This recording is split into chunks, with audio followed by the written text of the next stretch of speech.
सो बिस्मिल्लाहिर्रहमानिर्रहीम। आज का जो हमारा टॉपिक है वो है इम्यूनोकेमिकल टेक्निक्स, यानी कि इम्यूनिटी को मेजर करने के लिए या एंटीबॉडीज को ब्लड में मेजर करने के लिए जो टेक्निक्स है या जो टेस्ट है उनको हम आज देखेंगे कि कौन कौन से टेस्ट हैं हमारे पास एंटीबॉडीज को मेजर करने के लिए। अच्छा जी, सबसे पहले मुझे बताइएगा कि इम्यूनोग्लोबुलेंस किसको कहते हैं? Immunoglobulins, what are immunoglobulins? ये बात हम बहुत पहले फर्स्ट लेक्चर में कर चुके हैं। बारहा हमारे पास टॉपिक ही यही आ रहे हैं, आप लोगों को पता होना चाहिए। Yes, what are immunoglobulins? किसको कहा जाता है? कमाल, बहुत ही कमाल की बात है। हाँ जी उमे हबीबा, इम्यूनोग्लोबुलेंस।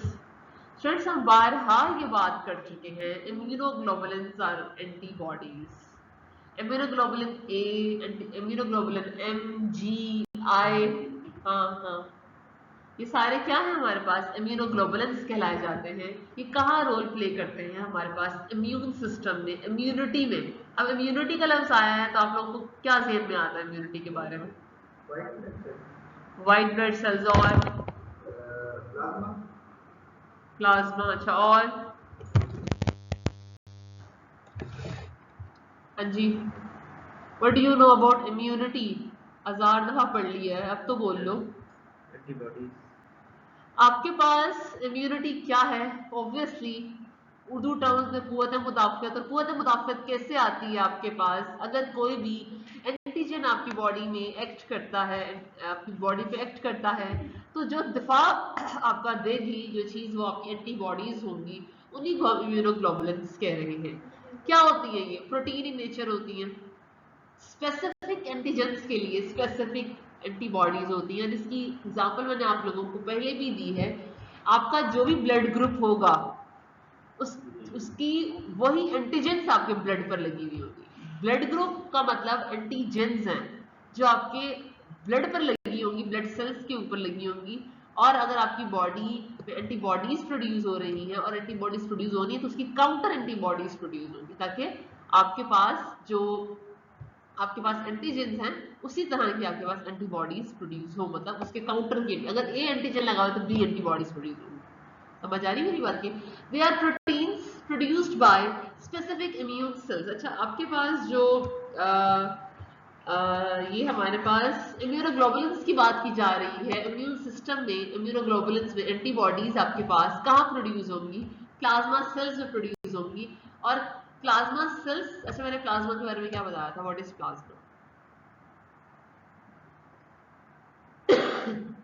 मैंने बहुत ज्यादा अच्छे तरीके से बताया। And what are antigen? हम अगेन एंड अगेन एक ही बात कर रहे हैं। Students, keep this in your mind again. Antigen क्या होंगे? क्या होते हैं एंटीजन्स?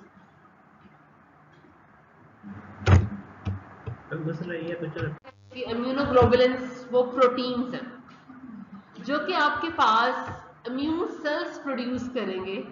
और आपके पास कहाँ, किन के खिलाफ प्रोड्यूस होंगी? ये बैक्टीरिया के खिलाफ, वायरसेस के खिलाफ, अदर माइक्रो ऑर्गेनिजम्स के खिलाफ प्रोड्यूस होंगी। और ये आपके पास क्या, ये सारे क्या होते हैं? ये एंटीजेंस कहलाए जाते हैं। आपकी बॉडी में जो भी चीज बाहर से एंटर होगी और आपकी बॉडी के लिए हार्मफुल है, बहुत सारी चीजें तो अंदर ही प्रोड्यूस हो रही है, लाइक कैंसर सेल्स अंदर ही प्रोड्यूस हो रहे हैं, लेकिन ज्यादातर जो आपकी बॉडी में बाहर से चीज आएगी और आपकी बॉडी के लिए हार्मफुल होगी, हम उसको क्या कहेंगे? उसको एंटीजन कहेंगे और उसको पैथोजन भी कहेंगे। समझ आ रही मेरी बात की? इनको कौन रिकॉग्नाइज करेगा? आपकी एंटीबॉडीज रिकॉग्नाइज करेंगी, आपके इसके खिलाफ इम्यूनोग्लोबुलेंस प्रोड्यूस होंगे और आपके क्या होगा कि आपकी इम्यूनिटी जो है इसके खिलाफ डेवलप होगी। ठीक है, इम्यूनोग्लोबुलेंस आपके पास कितने टाइप्स के होते हैं? आपके पास बेसिकली ये 4 टाइप्स होती है, 5 टाइप्स होती हैं आपके पास। A, G, immunoglobulin A, immunoglobulin G, immunoglobulin M, immunoglobulin I AGMI,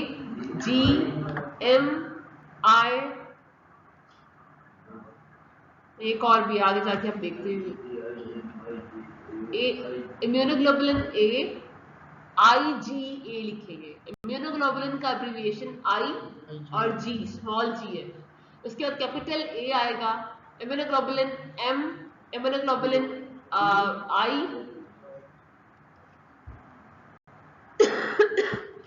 IgA, IgM, IgE, IgE और IgE, एक और है आगे, IgG, IgM। आपके पास टेस्ट हम देखेंगे, कुछ टेस्ट हम करेंगे इम्यूनोग्लोबुलिन्स को पढ़ते हुए। हमारे पास जो हमने टेक्निक्स पढ़नी है, हम देखेंगे कि इम्यूनोग्लोबुलिन्स हमारी बॉडी में ज्यादा है या कम है। कुछ टेस्ट परफॉर्म किए जाएंगे, आप लोगों के साथ आगे जाके वो भी शेयर होंगे। इसके साथ आपके पास ये टेस्ट क्या करते हैं, ये टेस्ट आपकी बॉडी में इम्यूनोग्लोबुलिन्स की अमाउंट को मेजर करेंगे। सिर्फ बॉडी में, ब्लड में ही नहीं करेंगे, आपके स्लाइवा में, आपके सेरिब्रोस्पाइनल फ्लूइड में जितने भी इम्यूनोग्लोबुलिन की अमाउंट होगी उसको मेजर करेंगे ये टेस्ट। समझ आ गई मेरी बात? हम आगे चल रहे हैं। The first time a person is infected, अगर पहली दफा अगर कोई पर्सन इन्फेक्ट हो रहा है, इन्फेक्ट का मतलब क्या है, कोई भी एंटीजन आकर उसको अटैक कर रहा है, लाइक कोरोना वायरस। क्या है वायरस? कोरोना वायरस बीमार किया उसने लोगों को, डेथ कॉज की, कह सकते हैं कि पैथोजन था, हार्मफुल था बॉडी के लिए, तो क्या बनाएंगे, एक एंटीजन बना। ठीक है, इम्यून सिस्टम क्या करेगा, जैसे ही कोई एंटीजन अंदर जाता है इम्यून सिस्टम क्या करेगा, उसको मारने की कोशिश करेगा। और कैसे मारने की कोशिश करेगा, उसके अगेंस्ट एंटीबॉडीज को प्रोड्यूस करके। एंटीबॉडीज क्या होंगी, उनको हम इम्यूनोग्लोबुलिन्स भी कह रहे हैं। या तो वो सेपरेट होती हैं, खास एंटीबॉडीज होती हैं जो एंटीजेंस के अगेंस्ट होती हैं, या फिर आप एंटीबॉडी इम्यूनोग्लोबुलिन्स प्रोड्यूस होते हैं, उनको भी हम एंटीबॉडीज ही कहते हैं टर्म में। क्यों कहते हैं, क्योंकि उन्होंने फाइट करनी होती है एंटीजेंस के अगेंस्ट। बात समझ में आ गई है आपको? आपके पास क्या होगा, immune system recognises the microorganism और substance as non self. Non self का मतलब है यहाँ पर कि आपकी बॉडी का पार्ट नहीं है, ये एंटीजन आपकी बॉडी का पार्ट नहीं है, नॉन सेल्फ है, यानी कि सेल्फ का पार्ट नहीं है। और क्या करेगा, स्टिमुलेट कर देगा प्लाज्मा सेल्स को। प्लाज्मा सेल्स को क्यों स्टिमुलेट करेगा, टू प्रोड्यूस एंटीबॉडीज या इम्यूनोग्लोबुलिन्स। आपके प्लाज्मा सेल्स रिस्पॉन्सिबल हैं इम्यून सिस्टम की डेवलपमेंट के लिए, आपके इम्यूनोग्लोबुलिन्स की डेवलपमेंट के लिए। क्या होगा, आपके एंटीबॉडीज एंटीजन के साथ बाइंड करेंगे, उनको न्यूट्रलाइज कर देंगे। इस तरह आप लोगों की बॉडी से वो थ्रेट खत्म हो जाएगा, जो एंटीजन की वजह से डिजीज का थ्रेट था वो खत्म हो चुका। अच्छा जी, द इम्यून सिस्टम, जैसे ही हमने ये बात की थी पहले लेक्चर्स में कि जैसे ही आपकी बॉडी में एंटीजन आएगा, बॉडी के लिम्फोसाइट्स सेल्स हैं जो इम्यूनिटी प्रोवाइड कर रहे हैं, वो याद रखेंगे कि आपकी बॉडी में पहले एंटीजन कौन सा आया है। समझ आ रही है? याद आया कुछ? तो मैंने कहा था आपको कि वो याद रखेंगे, उनके पास वो सेल्स डेवलप हो जाएंगे। वो याद रखने के लिए रिमेंबर सेल्स होंगे, वो क्या करेंगे, वो याद रखेंगे कि उनके पास पहले कौन सा एंटीजन आया था और उन्होंने उसके खिलाफ कौन सी एंटीबॉडीज प्रोड्यूस की थी, या वो बॉडी में जो भी एंटीजन के खिलाफ एंटीबॉडीज प्रोड्यूस हुई हुई थी वो उसके सामने ले आएंगे ताकि इसको किल कर दे। बात समझ में आ गई आपकी? यस। उनके जैसे एक सेल आया था, उन्होंने फिर बाद में और दूसरे मतलब सेल बनाए थे, उनके पास डेटा होगा ना, या फिर वो दूसरे मतलब सेल आके अटैक करेंगे, उनको पता लगेगा कि ये वो वाला आपके बी साइट्स और टी साइट्स अपने पास डेटा सेव रखेंगे कि पहले कौन सा एंटीजन आया था और हमने कौन सी एंटीबॉडीज बनाई थी उसके खिलाफ। वो क्या करेंगे, उन्हीं एंटीबॉडीज को उसके सामने कर देंगे किल करने के लिए। आपके पास मैंने कहा कि 5 क्लासेस है हमारे पास एंटीबॉडीज की। ईच क्लास जो है आपके पास ग्रुप ऑफ एंटीबॉडीज को रिप्रेजेंट करती है। उसमें आपके पास कौन सी 5 क्लासेस है, IgG हम बात कर रहे हैं, IgM है, IgA है, IgE है, आपके पास IgI भी होती है। ठीक है, आपके खिलाफ आपका इम्यून सिस्टम क्या करेगा, ये एंटीबॉडीज को लेगा, बॉडी में ब्लड में मौजूद है, और बैक्टीरिया, वायरसेस और जो भी इन्वेडर अंदर आ चुका है चाहे वो फंगस भी तो हो सकता है। जो भी इन्वेडर अंदर आ गया आपकी हेल्थ को हार्म कर रहा है, उसके खिलाफ फाइट शुरू कर देंगे। Your body makes several types of immunoglobulins और एंटीबॉडीज। अच्छा जी, आपकी जो ये सारी एंटीबॉडीज का नाम लिया जा रहा है, ये डिफरेंट जगहों पर पाई जाएगी। जरूरी नहीं है कि ये सिर्फ ये ब्लड में पाई जाए, हो सकता है टिश्यूज में पाई जाए, आपके पास आपके म्यूकस सेल्स हैं उनके साथ पाई जाए, ये आपके पास स्लाइवा में पाई जाए, टीयर्स में पाई जाए, कुछ डिफरेंट एंटीबॉडीज, हर एंटीबॉडीज डिफरेंट जगहों पर पाई जाएगी। फर्स्टली आपके पास है आईजीजी। आईजीजी कहाँ पाई जाएगी? ये आपके पास ब्लड और टिश्यूज में पाई जाएगी। कहाँ पाई जाएगी? ब्लड में और टिश्यूज में पाई जाएगी। ये खास एंटीबॉडी है आपकी, या इम्यूनोग्लोबुलिन है आपकी बॉडी का, आईजीजी। ये आपके पास आपके ब्लड में और टिश्यूज में पाई जाएगी। समझ आ रही है? आईजीएम, आईजीएम, आईजीएम आपके पास is mostly found in your blood. ज्यादातर ये ब्लड में ही पाई जाएगी। IgA, IgA is found at high levels in fluid, is found in high levels. IgA is found at high levels in fluid, in fluid, in fluid that your mucous membranes make. In fluid that your mucous membranes make, such as in saliva. IgA is found in the secretions or fluids made by your mucous membranes, such as in saliva, tears, and in nasal secretions. IgA is found in your saliva, tears, and in nasal secretions.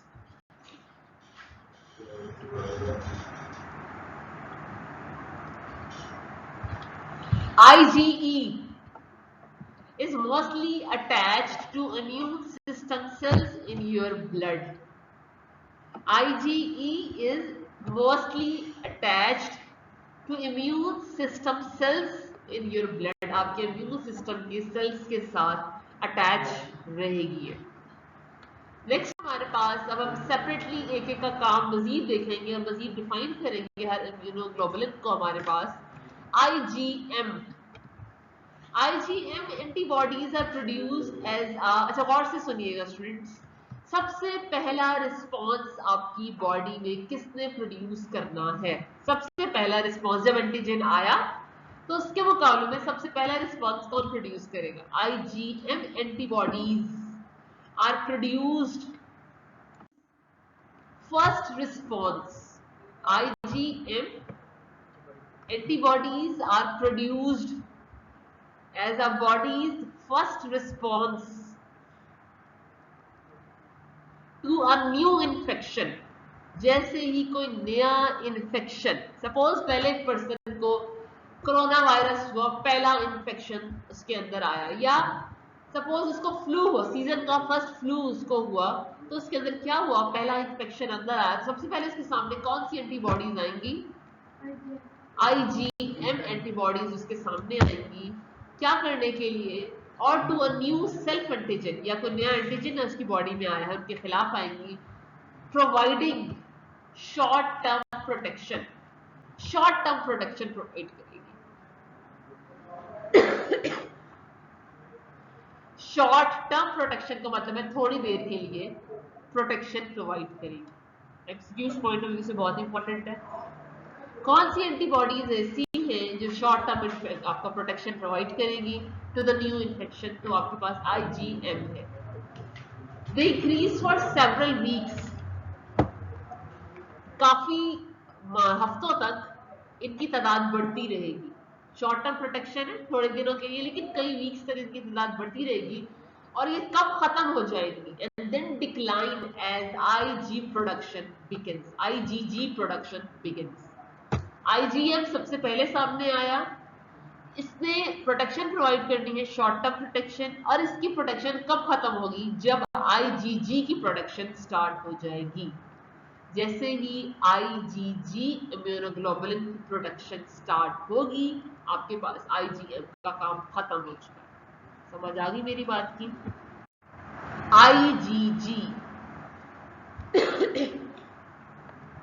about 70 to 80% of immunoglobulins, about 70 to 80% of immunoglobulins in the blood are IgG।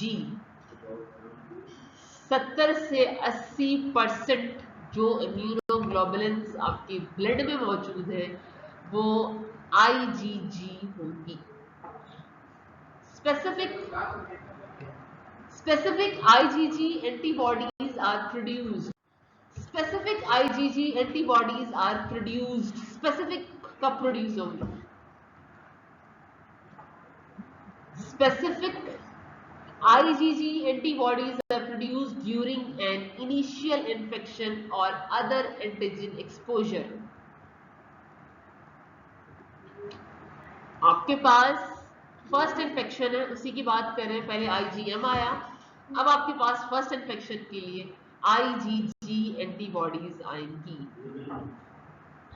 During initial infection और any other antigen exposure, या अब आपके पास कोई और antigen का exposure हो चुका है, बॉडी में एंटीजन कोई और आ चुका है, तब भी आपके पास आईजीजी एंटीबॉडीज आएंगी। क्या करेंगी? राइजिंग फॉर फ्यू वीक्स, चंद हफ्तों के लिए इनका लेवल राइज रहेगा ब्लड के अंदर, उसके बाद इनका लेवल डिक्रीज होना शुरू हो जाएगा और ये स्टेबलाइज होना शुरू हो जाएंगी। जैसे हमारे पास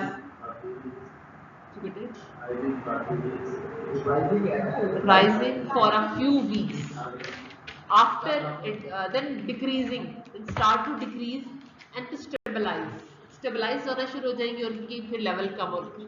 पहले एक एंटीबॉडी आएगी, उसका लेवल इंक्रीज करेगा, दूसरी एंटीबॉडी आएगी, उसका लेवल इंक्रीज करेगा, फिर वो आके डिक्लाइन होना शुरू हो जाएगा and then start to decrease and stabilise. The body retains IG antibodies, the body retains IG antibodies, IG and IgG antibodies, so that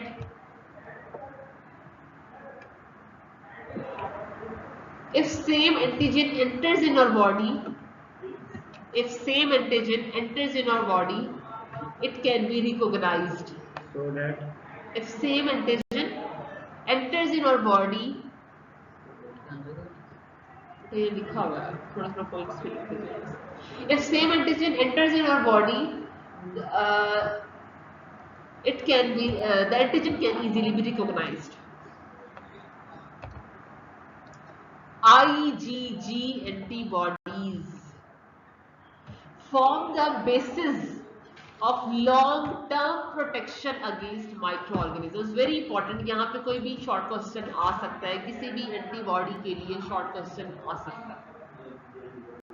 IG antibodies वो एंटीबॉडीज है जो सबसे ज्यादा लंबा अरसा ब्लड में रहती हैं और आपके पास लॉन्ग टर्म प्रोटेक्शन प्रोवाइड करती है।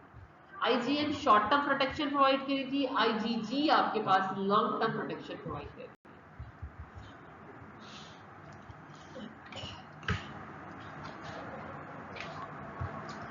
IgG is the only immunoglobulin, गौर से सुनिएगा, very important point. IgG is the only immunoglobulin that can pass through placenta, to enter into the fetus from mother's womb, in mother's womb, that can pass through placenta to enter into the fetus present in mother's womb। बेटा जी, आपको पता है कि if an expected female has the fetus, और उसके अंदर भी तो एंटीबॉडीज ने जाना है ना उस fetus के अंदर, तो उस एंटीबॉडी और fetus और मदर कैसे कनेक्टेड है? प्लेसेंटा के थ्रू कनेक्टेड है। अब मदर के ब्लड से आईजीजी एंटीबॉडीज निकल कर कहाँ जाएंगी, फीटस की ब्लड के अंदर जाएंगी to provide protection to that foetus. समझ आएगी? The mother's IgG antibodies also provide protection to the fetus during pregnancy and to the fetus during its first few months of life. नहीं समझ आ रही मेरी बात? स्टूडेंट्स, आपके पास एक एक्सपेक्टेड फीमेल के अंदर फीटस जो मौजूद है उसके अंदर भी तो जानी है ना एंटीबॉडीज उसको प्रोटेक्शन प्रोवाइड करने के लिए ड्यूरिंग गेस्टेशनल पीरियड या during pregnancy of the female. उसके अंदर फीटस को भी तो उन्होंने प्रोटेक्शन प्रोवाइड करनी है। तो जो IgG एंटीबॉडीज है प्लेसेंटा को क्रॉस करती हैं। Placenta is the organ that connects the foetus to the mother, right? उसको क्रॉस करती हैं, फीटस के ब्लड के अंदर जाती हैं और क्या करती है, उसको एंटीजेंस के अगेंस्ट प्रोटेक्शन प्रोवाइड करती है। और यही वो एंटीबॉडीज होती हैं जो कि न्यूबॉर्न के पैदा होने के बाद कुछ अर्सा तक उसको अपनी इम्यूनिटी प्रोवाइड करती है। समझ आ रही है? जब एक न्यूबॉर्न पैदा होता है आपके पास, उसके अंदर 6 महीने तक कोई एंटीबॉडीज प्रोड्यूस नहीं होती है। इसीलिए फर्स्ट फ्यू मंथ्स जो है वो बहुत इंपॉर्टेंट होते हैं एक न्यूबॉर्न के लिए। समझ आ रही मेरी बात की? क्यों? क्योंकि 6 महीने तक कोई भी एंटीबॉडीज प्रोड्यूस नहीं होती हैं। जो ऑलरेडी उसके अंदर मौजूद होती हैं या मदर्स मिल्क से जो आ रही होती हैं वही प्रोटेक्शन प्रोवाइड करती है, अदरवाइज कोई एक्स्ट्रा खुद से प्रोड्यूस नहीं हो रही होती। समझ आ रही मेरी बात की? और IgG आपके पास वो एंटीबॉडी है जो क्रॉस करेगी प्लेसेंटा और फीटस के अंदर जाएगी मदर्स जो है ब्लड से। 4 क्लासेस हैं, 4 टाइप्स हैं IgG की, IG1, IG2, IG3 and IG4।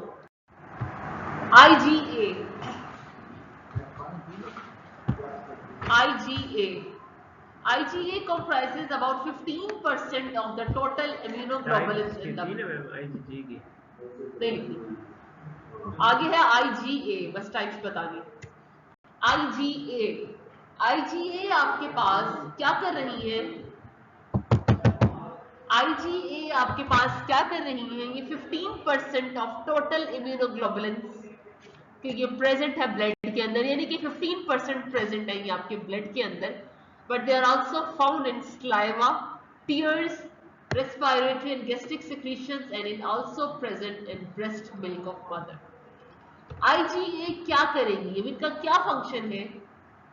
IgA protection provide करेगी अगेंस्ट इन्फेक्शन। कहाँ के इन्फेक्शन के अगेंस्ट प्रोवाइड करेगी? In mucosal areas of the body. What is the mucosal areas? Mucosal areas वो एरियाज है बॉडी के जहां पे आपकी बॉडी की सिक्रीशंस प्रोड्यूस हो रही है, लाइक टीयर्स प्रोड्यूस हो रहे हैं, आपके स्लाइवा प्रोड्यूस हो रहा है आपके पास, स्लाइवा प्रोड्यूस हो रहा है आपके पास, या आपकी नोज जो कि जो है वो खास सिक्रीशन स्क्रूटम प्रोड्यूस कर रही है। जो आपकी नोज में जो सिक्रीशंस प्रोड्यूस हो रही है वहां पर क्या है? IgA होगी। और द गैस्ट्रोइंटेस्टाइनल ट्रैक्ट यानी कि स्टमक और इंटेस्टाइन में भी जो म्यूकसल एरियाज है जहां से म्यूकस सिक्रीशंस है वहां पर भी IgA एंटीबॉडीज प्रोटेक्शन प्रोवाइड करेगी। Very important for your MCQs and short questions. Keep this in your mind.